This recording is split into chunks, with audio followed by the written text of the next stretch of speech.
Inicialmente ustedes, para poder analizar sus datos experimentales, deben aprender a hacer un cálculo de errores. Este cálculo de errores no solamente lo hacen en la materia de química, sino también lo hacen en la materia de física. Y de hecho, ustedes, para poder hacer su cálculo de errores o el análisis de los datos experimentales, ustedes tienen que medir alguna magnitud en el laboratorio. En este caso yo me voy a referir a una medida de volumen, registrando la masa de un líquido contenido en un material volumétrico. Eso ha de ser nuestra actividad experimental. Y para ello les voy a ir sugiriendo los datos. Y con estos datos que les he de sugerir, ustedes van a analizar la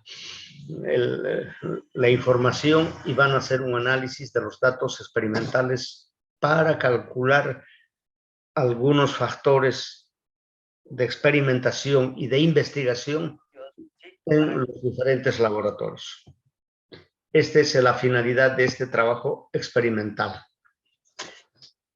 Por eso les digo inicialmente que ustedes, al constituirse en un experimentador, y no solamente para la investigación, en su formación académica, sino también a la hora de hacer una investigación en un laboratorio, en un centro de laboratorio, donde se maneja fundamentalmente o se hacen mediciones o se maneja la materia para transformarlo, deben orientar su atención durante el trabajo experimental a 3 aspectos muy importantes. Primero, observar las manifestaciones macroscópicas de la materia, es decir, como cambios de estado, de sólido a líquido, líquido a gas, eso lo observan macroscópicamente. Los cambios de colores de algunas sustancias, como por ejemplo el sulfato de cobre al deshidratarse, de un color azul intenso se convierte en un polvo blanco. Luego también cambios de formas, de una forma cristalina a formas amorfas, luego de composición, etcétera, etcétera. También durante la experimentación deben aprender ciertas técnicas y métodos experimentales para transformar la materia. ¿En qué consiste esta técnica o este método experimental? Esta técnica o método experimental fundamentalmente consiste en que ustedes deben de aprender a apropiarse de muchos procesos, de muchas etapas en secuencia para realizar una práctica experimental. Este es lo que se conoce el conocimiento, el aprendizaje de técnicas y métodos experimentales. En cuántos pasos se realiza una práctica experimental, qué es lo que hay que hacer en cada etapa, en cada paso de esa experiencia o de ese trabajo de investigación. Luego también poseer la habilidad para la recolección de información o de datos experimentales. Fundamentalmente para crear la habilidad en ustedes que se entrenen haciendo uso de los instrumentos para medir la magnitud física. Y no solamente usar los instrumentos, sino también aprender a calibrar los instrumentos. Durante estas experiencias que realiza el experimentador o el investigador, por lo general se introducen 3 tipos de errores. Uno que se conoce como el error casual o experimental. De esto vamos a ir hablando a lo largo de esta exposición. Y ese error experimental o que introduce casualmente al experimentador, ese tipo de lecturas, ese tipo de errores hay que analizar. De modo que los objetivos de esta práctica experimental son que ustedes, a través de este método virtual, en el transcurso de esta presentación de los datos que voy a sugerir, deben aprender a analizar las lecturas de masa de un líquido como el agua a una determinada temperatura ambiente. cuyo valor dentro del material volumétrico que se sugiere como el matraz aforato es constante. Y con esto deben, o sea, en este matraz aforato deben pesar el líquido en una balanza y observar las variaciones en volumen que se observan durante el experimento que se sugiere. Luego, el segundo objetivo es asimilar el nivel de cálculo de errores para lograr una experiencia en las lecturas de magnitudes físicas. Y finalmente, analizar la información recolectada en términos de volumen de líquido, del agua, para calcular el valor promedio. El valor promedio ustedes fácilmente lo pueden calcular haciendo la suma de todas las lecturas que han hecho entre el número de lecturas que hacen. Los errores experimentales en cada lectura, que se llama la desviación de cada lectura, la desviación de esa lectura frente al valor promedio. Y finalmente, de todo el conjunto de datos que ustedes recolectan, que se llama la desviación estándar, y determinar con esto el error relativo del volumen de esas lecturas. Este volumen relativo está referido fundamentalmente a comparar los errores, el conjunto de errores individuales que ustedes hacen frente a un valor promedio. De esto trata la experiencia al cual nos hemos de referir. Luego, en la parte teórica, y han definido ustedes qué es una magnitud física, y no solamente en química, sino también en física ya lo han hecho. La magnitud física se entiende como la cantidad escalar capaz de ser medida por comparación con un instrumento de medida. El termómetro, la balanza, un manómetro, etcétera, etcétera. Ustedes pueden utilizar para medir ciertas magnitudes físicas. Al medir magnitudes físicas con el instrumento se perciben tres tipos de errores. Y estos errores son errores casuales o experimentales, los que cometen ustedes por su poca experiencia en el laboratorio o en un trabajo de investigación. Los errores sistemáticos son los errores que se involucran, que se incorporan en el propio instrumento. De modo que estos errores son constantes, que no requiere su análisis. Y finalmente, en laboratorio ustedes pueden cometer otros errores que son los errores graves o fatales. ¿Qué significa esto? Que cuando ustedes están haciendo un trabajo experimental, ese equipo que han armado se desarma, se desconecta. Para poder efectuar las lecturas de magnitudes físicas, ustedes tienen que nuevamente empezar de cero. No pueden continuar sobre las lecturas anteriores antes de la desconexión o de la rotura de los materiales que utilizan en una experiencia. De estos tres tipos de errores, el experimentador debe orientar su atención para hacer el análisis de cálculo de errores a los errores accidentales, a los errores que ustedes cometen por su inexperiencia. De aquí, el procedimiento matemático para el cálculo de errores es lo siguiente. Consideremos un conjunto de lecturas de una magnitud física con un instrumento. Por ejemplo, el observador inicialmente debe poseer conocimiento del manejo del instrumento, con el cual hará mediciones de magnitudes físicas. En este caso, como estoy sugiriendo aquí, por ejemplo, la medida de masa. Tiene que usted conocer qué tipo de balanza está utilizando para poder efectuar las mediciones de masas. Estas mediciones, estas observaciones en masa de un cuerpo están registradas en esta tabla, como ustedes ven. Se pueden hacer lecturas de masas en gramos de una serie en repetidas veces, de 1 a 10, de 1 a 6, 7, lo que sea. En el objetivo nos indica observar variaciones de volumen. La transformación de masa de un líquido a volumen requiere del conocimiento de una propiedad física que es la densidad. De modo que esta propiedad física densidad relaciona la masa y el volumen. Si medimos la masa de un líquido en un material volumétrico y conocemos su densidad a una determinada temperatura, entonces, despejando de esta expresión el volumen, el cociente de masa sobre densidad, nos da a conocer el volumen de ese líquido contenido en un material.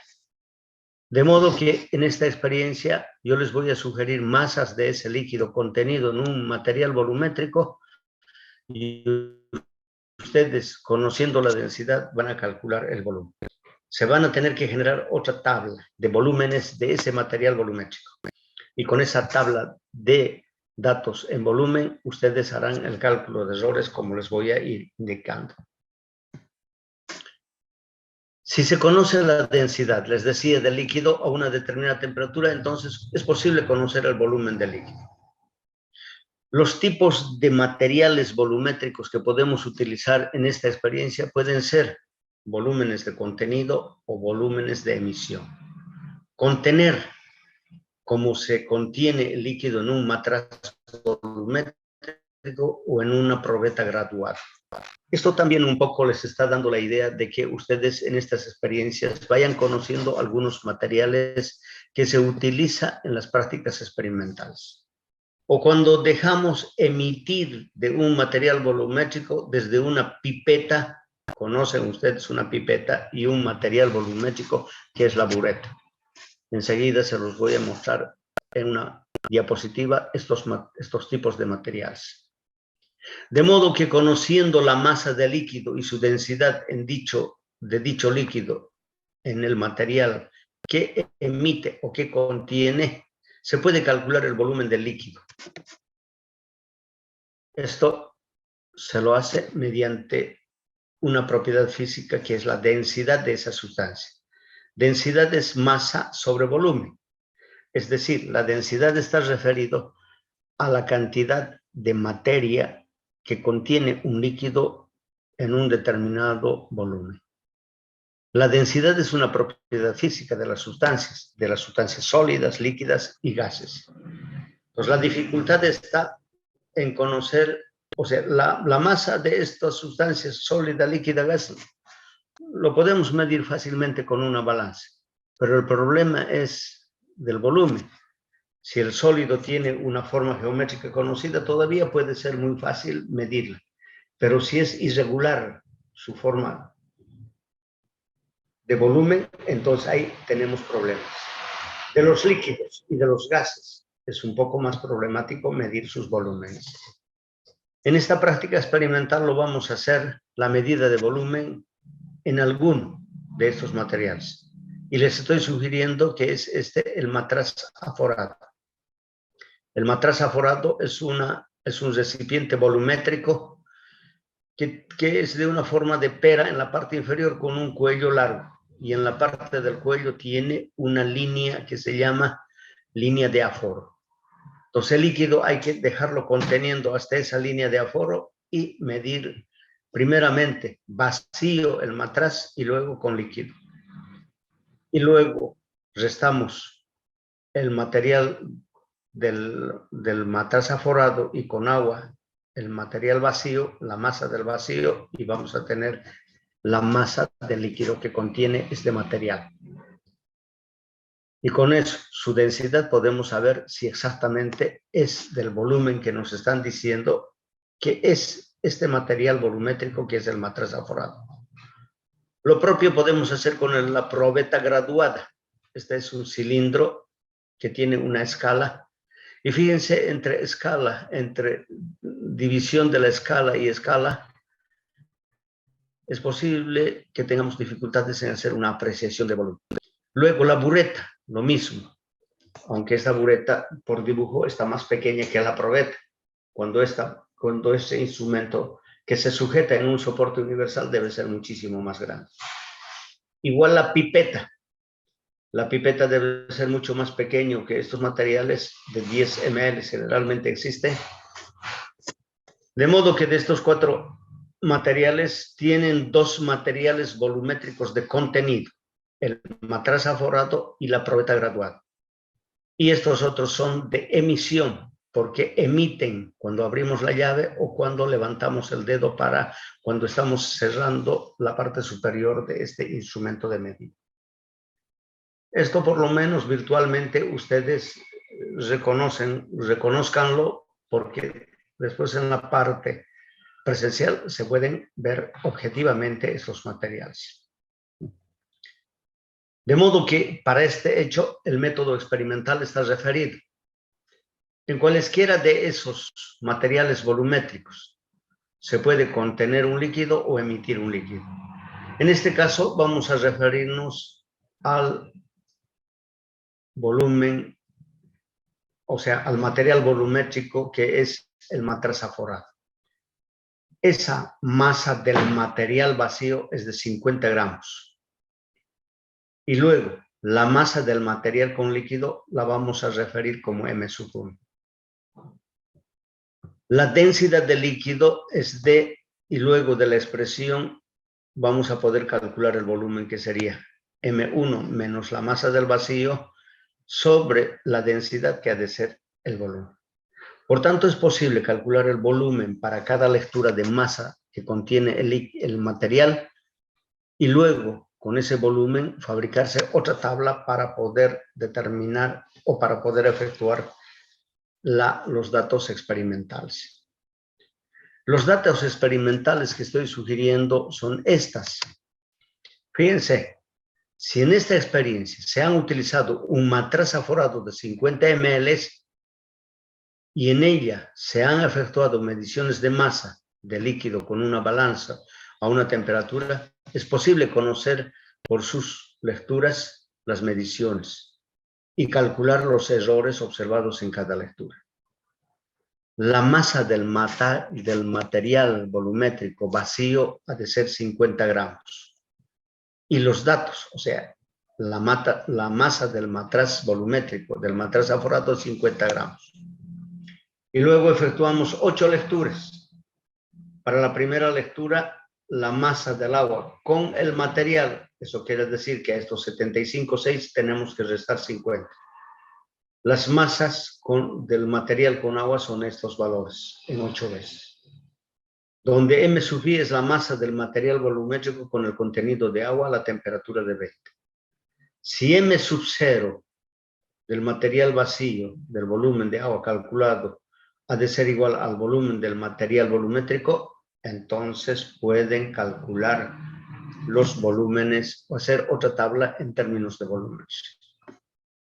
¿Esto qué quiere decir? Quiere decir que conociendo la densidad masa sobre volumen, podemos despejar el valor del volumen. Y ustedes tendrán que generar con estos datos que les he dado anteriormente en esta tabla.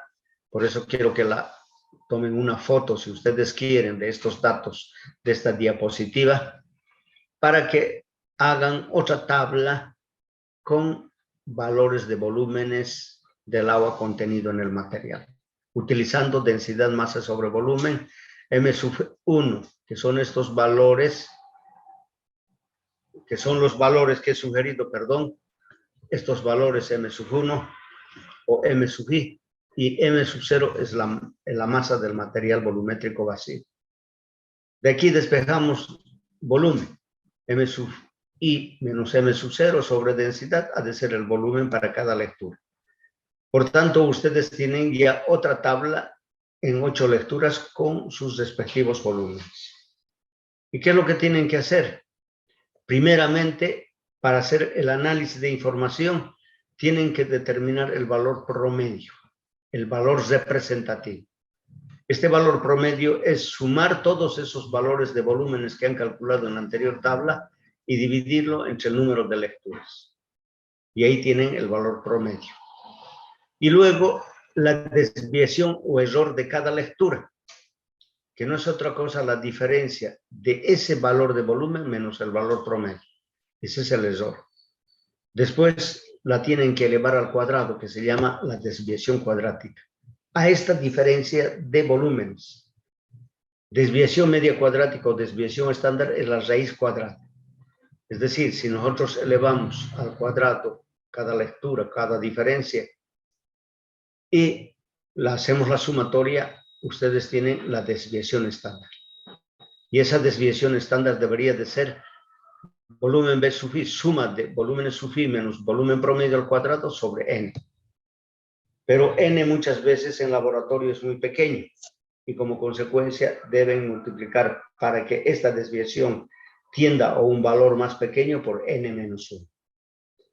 De modo que este cálculo lo hacen y luego ustedes, una vez que han hecho ese cálculo, han determinado el valor promedio y la desviación estándar, entonces conocen el error probable.